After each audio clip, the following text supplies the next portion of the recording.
Well, for people who are legally blind, guide dogs are not pets. They're essential aids similar to wheelchairs. Yeah, weeks ago we showed you videos of Uber and Lyft drivers refusing rides to blind users because of their guide dogs. Investigative reporter Candace Wynn found the U.S. Department of Justice is now paying attention.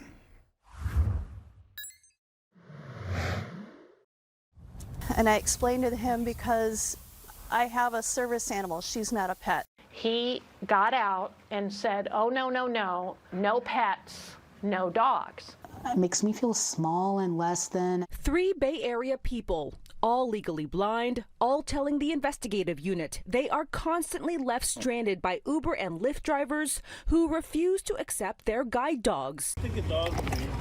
He's a service dog. Nah, that's a man.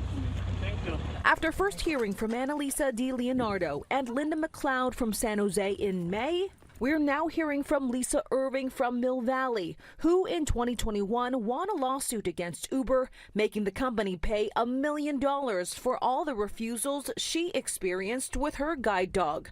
The refusals are a violation of the Americans with Disabilities Act, which prohibits discrimination based on a person's disability. It was a landmark award. I was unable to achieve what I wanted to achieve, and that was to affect change. Despite her ruling and other similar legal battles and settlements, the problem continues and has now caught the attention of the U.S. Department of Justice. The investigative unit has confirmed through a source close to the department and Christine Benninger with Guide Dogs for the Blind. Actually, things have gotten worse. We get phone calls on a daily basis. Benninger says her nonprofit is working with the DOJ's Civil Rights Division and sharing data on the refusals. Her organization recently found 83% of their clients reported being denied rides.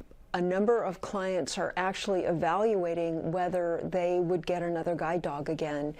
And the sad part about that is that, a guide dog is much more than, purely safe travel. It's your bridge to the community. If the Justice Department takes action against Uber or Lyft, it would not be the first time. 3 years ago, the DOJ sued Uber for failing to modify its wait time fees for riders with disabilities who need more time to get to pickup locations. Uber agreed to a multi-million-dollar settlement and reimbursed more than 65,000 Uber users. He's not a pet.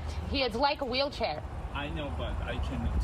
As for guide dogs, Uber told us we have a clear policy prohibiting drivers from denying service because of a rider's service animal, and it can take appropriate action, which may include permanent deactivation of a driver's account.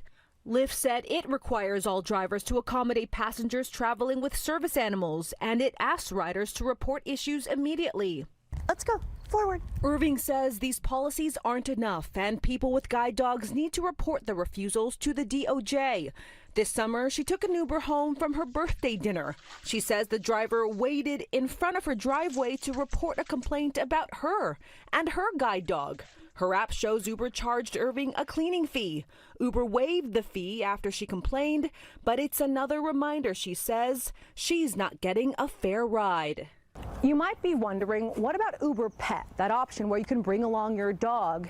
Users who are blind tell me it's not a solution because it requires an extra fee. They say it actually makes the problem worse because some drivers tell them to use Uber Pet and then drive away.